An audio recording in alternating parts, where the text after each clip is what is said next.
alladzina hum fi salatihim khashi'un.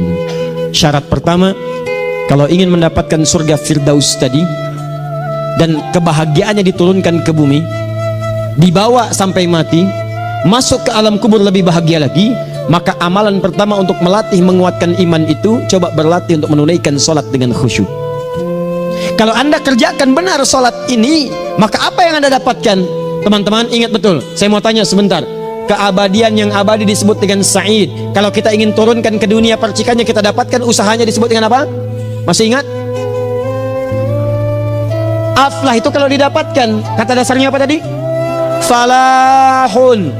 Lihat baik-baik, kata Allah dalam Al-Quran tadi, kalau ingin mendapatkan falahun, amalan pertama sholat. Makanya ketika dipanggil sholat, kalimat falah dilekatkan pada panggilan sholat. 5 kali diingatkan. Begitu muadzin kemudian azan memanggil anda, hayya 'alas shalah, anda bertanya, ya Allah kenapa kami mesti sholat? Dijawab, hayya 'alal falah. Yuk pagi, ayo yang sejati datang sini. Belum dapat sujud, belum dapat ruku, saya berikan. Makanya ketika orang sholatnya benar, dia akan mendapatkan 5 keutamaan saat di dunia nih, belum ke akhirat. 5 keutamaan yang tidak diberikan pada orang yang tidak sholat, atau orang sholat tapi sholatnya nggak khusyuk. Sebab syarat mendapatkannya khusyuk. Alladzina hum fi sholatihim khasyi'un. Bukan alladzina hum fi sholatihim saja, tapi ada kalimat khasyi'un. Artinya yang tidak khusyuk saja nggak akan dapat, apalagi yang nggak sholat. Apa yang 5 ini? Lihat baik-baik. 1, orang yang sholatnya benar, pertama kali sebelum mendapatkan kebahagiaan hakiki dari Allah Subhanahu wa Ta'ala, akan dirubah dulu perilaku hidupnya menjadi perilaku yang lebih baik. Kalau orang itu sholatnya benar, maka sholat itu akan melatih dia untuk berubah, bertransformasi jadi orang baik. Itu ada di Quran surah ke-29 ayat ke-45. Innas salata tanha 'anil fahsya'i wal munkar. Sumber keburukan cuma 2, kalau bukan fahsya itu munkar. Maaf, pornografi, porno aksi, LGBT, kata-kata jorok, kotor itu fahsya. Di orang sholat kata Allah mustahil berkata-kata kotor. Orang sholat tidak akan pernah mencela. Orang sholat tidak punya kata-kata jorok. Jadi kalau ada sekarang orang yang sholat senang mencela orang lain, itu berarti ada masalah dalam sholatnya, dan dia belum dijamin sebagai ahli surga terbaik, dan hidupnya nggak bahagia. Nggak bahagia, aneh nih. Sholat tapi senang celah orang, aneh. Aneh. Yang paling bahaya adalah menikmati celahannya, itu yang paling aneh.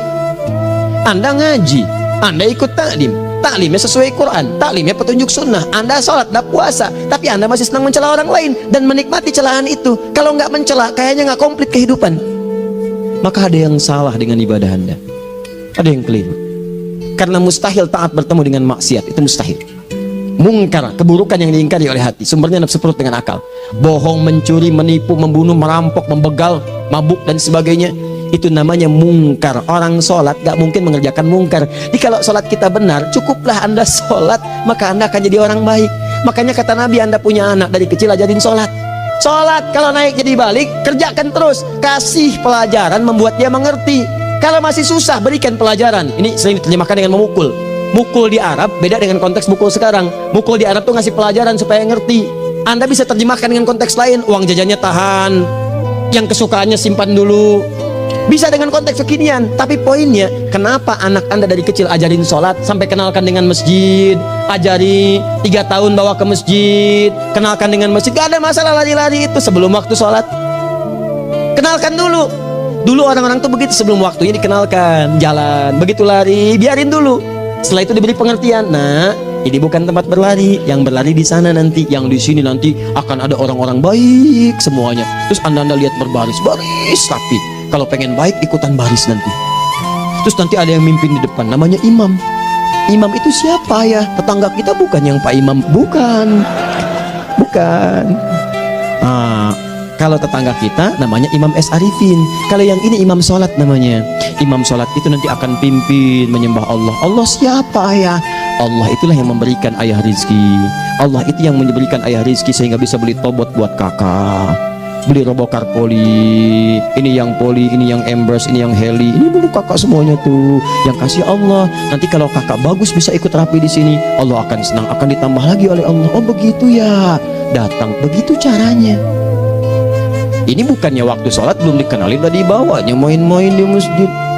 Bahkan ada yang agak repot lagi, di rumahnya susah diatur, dibilang kamu ini susah diatur, main sana ke masjid, disuruh main, ya main di masjid. Yang salah bukan anaknya, orang tuanya. Apa rahasianya anak itu disuruh ke masjid, suruh sholat? Rahasianya, begitu anak itu sholat dengan baik, maka dia akan tumbuh jadi anak baik di kemudian hari. Itu maksudnya. Nah, sekarang saya agak bingung ini, pendidikan TK sekarang salah sih enggak, cuma saya agak bingung mikirnya. Ini anak belum diajarin sholat, dan diajarin manasik. Itu bagaimana cara berpikirnya Ferguson? Agak repot saya mikirnya tuh, ya. Walaupun salah sih enggak, cuma saya bingung gitu. Kenapa nggak dikerjakan tahap yang pertama dulu? Tangga itu kan berurutan, nggak bisa Anda lompat langsung ke 5. Kan 1, 2 belum terlewati. Jelas ya? Nah, ini gambarannya sholat nih. 1 pasti baik. Ini kalau sekarang sholat, lisan belum baik, mata belum baik, sampai ke kaki, berarti ada yang salah sholatnya tuh. Ada yang nggak tepat. Tangan sembarangan, snack orang ngambil. Awas. Tuh sendal orang, mau wudhu nggak ada sendal, pakai sendal orang. Udah bilang belum? Kehujanan pakai payung orang. Udah bilang belum?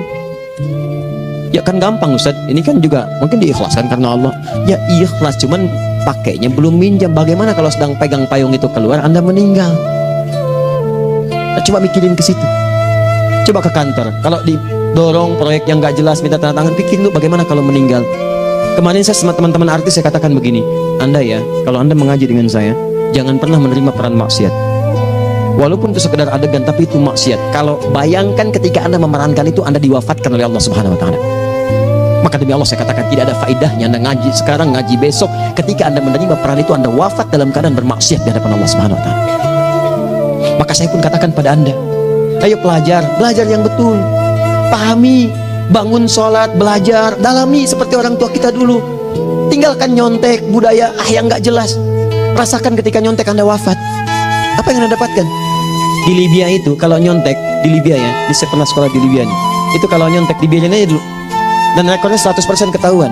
Begitu sudah selesai, cuma jeda 2 jam, langsung ada panggilan, si fulan silahkan datang ke kantor. Apa yang disediakan di kantor sudah siap.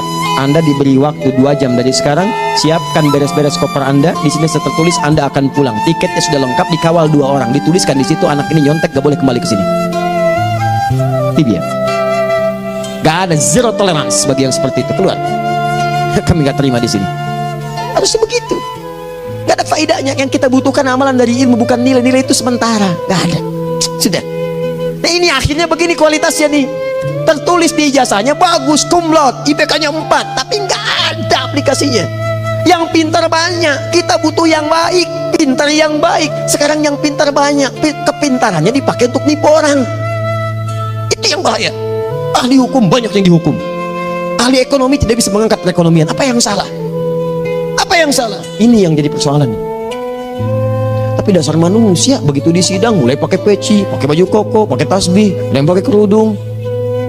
Luar biasa. Nih 2, orang kalau sholatnya benar, Allah akan berikan ketenangan dalam jiwanya. Tenang hati. Jangankan musibah kecil, musibah paling besar pun tenang aja dia. Tenang, dia paham rumusnya. Allahu Akbar. Turun Quran surah ke-13 ayat ke-28. Ala bidzikrillahi tatmainnul. Yakinkan pada dirimu, zikir kepada Allah membuat hati tenang. Di antara turunan zikir amalannya adalah sholat. Dari mana taunya? Quran surah ke-20 ayat ke-14. Innani anallahu la ilaha illa ana fa'budni wa aqimis salata lidzikri. Saya Allah, kata Allah ke Nabi Musa. Tidak ada Tuhan selain saya, sembah saya. Bagaimana menyembahmu ya Allah? Tunaikan salat sebagai zikir kepada saya. Zikir. Nah, maka kalau Anda sedang tidak tenang, ayo ke masjid. Banyak zikir itu, baca Quran zikir. Quran surah 15 ayat 9. Inna nahnu nazzalna dzikra. Kami turunkan Al-Quran sebagai zikir. Jadi kalau Anda sedang baca Al-Quran, Anda sedang berzikir. Ibu kalau sedang nggak tenang, Bu, gelisah, nggak enak, nggak usah mengeluh, apalagi bikin status gak karuan. Ibu wudhu, ambil mushaf baca. Begitu sedang baca ada ketenangan dalam jiwa. Berdoa, zikir. Kalau sedang nggak tenang, besok ada proyek, doa dulu. Doa itu memberikan ketenangan. Makanya doa disebut dengan zikir. Quran surah ke-7 ayat 205. Wadhkur rabbaka fi nafsika tadarruan wa khifatan wa dunal jahri minal qaul. Ayo berzikir, minta kepada Allah dengan segenap jiwamu, mohon dengan penuh ketawaduan. nanti ketenangan diberikan. Menghafal Quran, baca itu zikir.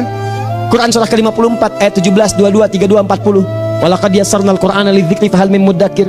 Menyebut nama Allah Al-Asmaul Husna itu zikir. Sedang ada persoalan, ya Allah, ya Allah, ya Allah, ya Rahman, ya Rahim, ya Malik, ya Qudus, ya Allah, ya Allah, ya Allah, ya Allah. Zikir. Dalilnya Quran surah kedua ayat 152. Fadhkuruni azkurkum. Sebut namaku, zikir, aku pun akan mengingatmu. Gimana menyebutnya? Ditafsir di Quran surah 17. Ayat keberapa? 110. Qulid Allah awid Rahman ayyamma tad'u falahul asmaul husna. Sebut nama Allah. Itu menenteramkan pada jiwa. Sedangkan sholat gabungan dari semua zikir tadi. Bukankah dalam sholat Anda baca Al-Quran? Bukankah dalam sholat Anda menghafal Al-Quran? Bukankah dalam sholat Anda berdoa? Bukankah dalam sholat Anda istighfar? Anda mohon digabungkan semua itu. Amalan sholat menggabungkan semua jenis zikir. Masa Anda nggak tenang juga? Makanya sholat, jangankan sholat ya, tempat sholat itu yang menenangkan. Tempat sholat, tempat paling tenang di muka bumi. Kalau nggak percaya silahkan ya, Anda sebelum masuk ke Istiqomah ini, begitu Anda masuk kan perasaannya beda kan? Lain. Silahkan cek, kalau cari ketenangan datang ke masjid. Masuk, wudhu masuk, sholat 2 rakaat tenang. Dekat kipas angin, saking tenangnya plak ngantuk tidur. Beneran. Enak. Makanya saat Ramadan kalau orang pengen cari ketenangan, lihat di perusahaan-perusahaan penuh tuh musola, pada tidur. Ya, mengamalkan hadis palsu. Ya, niyamus shaim ibadah, tidurnya orang puasa ibadah. Hadis palsu. Nah, itu teman-teman. Itu gambarannya tiga. Orang yang salatnya khusyuk benar, itu dijamin langsung oleh Allah Subhanahu wa taala akan dimudahkan semua urusan hidupnya termasuk rezekinya. Ini yang saya katakan.